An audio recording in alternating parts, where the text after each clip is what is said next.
Hi, I'm Tony Denbach, and I'm the lead pastor of Clearview Community Church. Thanks for joining us today.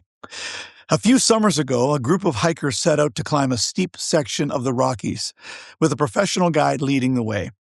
Now, the guide knew every twist of the trail, where the rocks were loose, where a sudden drop threatened the careless, where the path narrowed to just a few inches of safe footing. Before they started, the guide said something simple: "Your safest place is right behind me. If you drift, if you stop to look around, or if you try your own shortcut, you'll miss the line. Keep in step with me." At first, everyone followed closely. They matched his pace. They watched where he placed each foot. They trusted his lead. But about halfway up, one hiker, feeling confident, slowed down to take a picture, lingered a little, and then hurried to catch up. The problem was that he didn't see where the guide had stepped. He tried to make up time by cutting across a small patch of loose gravel. In seconds, he slipped. Not far, but far enough that he hit his knee, tore his pants, and frightened himself badly. The guide rushed back, helped him up, and said quietly, "This is why you stay close. If you walk where I walk, you'll stand where I stand." Now, for the rest of the climb, that hiker didn't take his eyes off the guide's boots. Now, today we're continuing on from where we left off last week. We had covered the first 12 verses of Galatians 5, and today we'll cover verses 13 through 26. Here's what it says: "You, my brothers and sisters, were called to be free, but do not use your freedom to indulge the flesh. Rather, serve one another humbly in love. For the entire law is fulfilled in keeping this one command: love your neighbor as yourself. If you bite and devour each other, watch out, or you will be destroyed by each other. So I say, walk by the Spirit, and you will not gratify the desires of the flesh. For the flesh desires what is contrary to the Spirit, and the Spirit what is contrary to the flesh. They are in conflict with each other, so that you are not to do whatever you want. But if you are led by the Spirit, you are not under the law. The acts of the flesh are obvious: sexual immorality, impurity and debauchery, idolatry and witchcraft, hatred, discord, jealousy, fits of rage, selfish ambition, dissensions, factions, and envy, drunkenness, orgies, and the like. I warn you, as I did before, that those who live like this will not inherit the kingdom of God. But the fruit of the Spirit is love, joy, peace, forbearance, kindness, goodness, faithfulness, gentleness, and self-control. Against such things there is no law. Those who belong to Christ Jesus have crucified the flesh with its passions and desires. Since we live by the Spirit, let us keep in step with the Spirit. Let us not become conceited, provoking and envying each other." If you look back at the first verse of chapter 5 of these verses, you'll see that Paul started it by saying this: "It is for freedom that Christ has set us free." Well, this section jumps right in on that theme and builds on it right to the end. So, what can we pull from these verses that can help us all to become fully devoted followers of Jesus? Well, first of all, note this: freedom is for serving, not self-indulgence. Paul starts by redefining freedom. It's not freedom from responsibility, it's freedom for love. He says, do not use your freedom to indulge the flesh. We see this idea in history as well. See, most aren't aware that the United States was founded on the understanding that God gave people rights and freedoms. In fact, the U.S. Constitution simply recognized which rights were God-given. We hold these truths to be self-evident. But the men who wrote the Constitution understood something: freedom must be respected and used wisely. It was John Adams, who would later become president, who wrote this: "Our Constitution," speaking of the U.S. Constitution, "was made only for a moral and religious people. It is wholly inadequate to the government of any other." What he was saying was exactly what Paul said here: don't use your freedom to indulge the flesh. Now, flesh here represents your baser instincts. Too many people are driven simply by their appetites. Their lives revolve around a constant pursuit of more of that which they crave, whether it's money, food, sex, or entertainment. Too much of anything becomes sinful. We ought rather to serve one another humbly in love.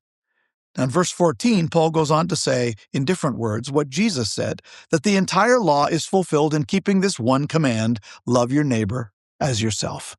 Now, Jesus actually stated that the greatest commandment is to love God with all your heart, soul, mind, and strength, and the second is like it, love your neighbor as yourself. St. Augustine spoke to this a long time ago when he said, "Love God and do whatever you please, for the soul trained in love to God will do nothing to offend the one who is beloved." This is what we're talking about when we speak of having a relationship with God. When you are in a loving relationship with someone, you don't knowingly offend them. Over time, you get to know their likes and their dislikes, their preferences, and what makes them angry, what makes them happy. So freedom in Christ is not about obeying a set of rules and regulations. It's about walking together as someone would walk with a beloved mentor or friend. What happens when we lose sight of this? When we drift away from a vital relationship with Him and start to simply do what we want? Well, when freedom becomes self-absorbed, community fractures. Paul says that people turn to biting and devouring one another. Well, that sounds harsh, but we can all give examples of that, can't we, in our own lives and in the lives of those we know? Understand this, then. Freedom expresses itself through service, not self-centeredness. Next, we see that the Spirit empowers what the flesh cannot. This section sets up the battle inside every believer. Let's read it again. "So I say, walk by the Spirit, and you will not gratify the desires of the flesh. For the flesh desires what is contrary to the Spirit, and the Spirit what is contrary to the flesh. They are in conflict with each other, so that you are not to do whatever you want, but if you are led by the Spirit, you are not under the law. So, walk by the Spirit." If you've been around church a lot, you will have heard this phrase repeated. What does it mean to walk by the Spirit? It's very simply an active, ongoing dependence. Walking by the Spirit means living every day in step with God's presence, responsive to God's promptings, and reliant on God's power. Walking by the Spirit means letting the Spirit set the pace. You're not sprinting ahead with your own agenda. You're not dragging behind in fear or hesitation. You're matching His footsteps. So the Spirit says, slow down, and you do. Wait here, and you do. It's time to step forward, and you do. You respond. Walking by the Spirit is pacing your life around His leading. We learn this as we mature.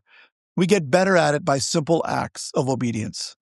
Now, if you listened last week, you might remember that I referred to Paul's statement, "I die daily." He was speaking of the fact that when he came to faith in Jesus, he surrendered his own will, his own way, his own plans, and his own agenda. He wanted God's will to be done and His kingdom to come in his life. He also recognized that the only way to do that is to make that a lifestyle, a lifelong commitment. So he reiterated it daily. Why did he have to do that? And why do we have to do that? Well, the flesh works against the Spirit, and the Spirit against the flesh.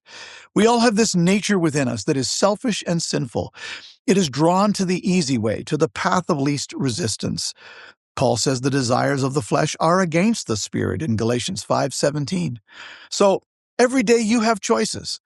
We choose pride or humility, anger or gentleness, impulse or self-control, bitterness or forgiveness, lust or purity, fear or faith, and on we go.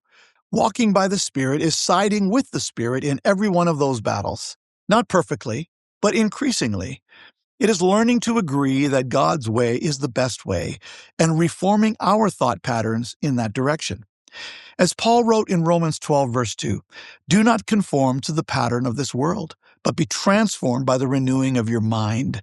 Then you will be able to test and approve what God's will is, His good, pleasing, and perfect will." See, the law can diagnose sin, but cannot empower victory, but the Spirit can. Understand this. Burnout often comes from trying to produce spiritual fruit through human effort. Now, next we see that the fruit of the Spirit reveals who we're becoming. Paul contrasts the acts of the flesh with the fruit of the Spirit. The works of the flesh are obvious. They fracture relationships. They damage our witness.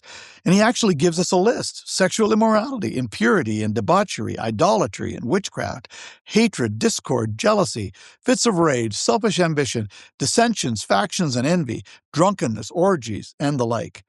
He said, and the like, because there's a lot more. You see, this is not an exhaustive list.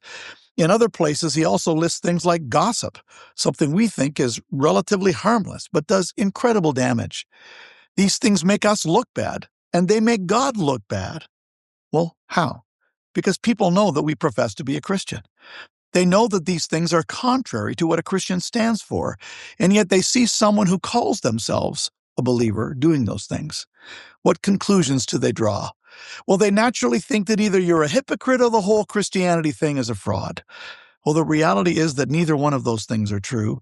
Likely you were having a bad day or series of bad days, and your resistance was borne down and you acted out in the flesh. What those days do is remind us that we still have a ways to go and that we still live in a fallen world. Now, that's no excuse for bad behavior, and a follower of Jesus is responsible to make right what they've done wrong. Own it, apologize, and do better by following closer to Jesus. Can I say that for me, coming to the cross first thing in the morning centers my heart and my mind on pleasing God and helps me to avoid the traps the enemy sets for me. On the other hand, when I take the time to align myself with Him, each day I see positive change. The fruit of the Spirit is singular, fruit, not fruits, it says. It describes the character of Christ that is formed in us. It is love, joy, peace, forbearance, kindness, goodness, faithfulness, gentleness, and self-control, all of those things. In John 15, Jesus gives a masterclass on how this takes place in our lives. He speaks there about the relationship we have with Him. He says it's like a grapevine and its branches. It's a lot of work that goes into growing good grapes. The vines have to have something to grow on. They have to get enough sunlight and enough water. A good gardener knows which branches need to be pruned and which need to be left alone. But here's the key. In order to bear fruit, the branch must be connected to the vine. All of my Christian life has been a process of learning how to, as Paul said, keep in step with the Spirit. That should be something that we all do, but sadly, it's not. Too many people who call themselves Christians are content to live out their lives as Sunday Christians only. They give God this little corner of their lives, and they're ripe pickings for legalists or propagators of cheap grace. So Paul says those who belong to Christ have crucified the flesh. They have decided to follow Jesus. As we say, their goal is to become fully devoted followers of Jesus. The Bible uses the word disciple. Now, Christian author Dallas Willard writes that the disciple is a person who has decided that the most important thing in their life is to learn how to do what Jesus said to do. A disciple is not a person who has things under control or knows a lot of things. Disciples simply are people who are constantly revising their affairs to carry through on their decision to follow Jesus. Now, Robert Lewis and Wayne Cordero, in their book Culture Shift, say that your journey is a partnership. Jesus says, "Follow me," some 20 times in the Gospels. To do so requires that both of you must walk. Greg Ogden's book, Transforming Discipleship, observes that there are actually 3 phases in walking with Jesus as His disciple. Come and see, follow me, and finally, come and be with me.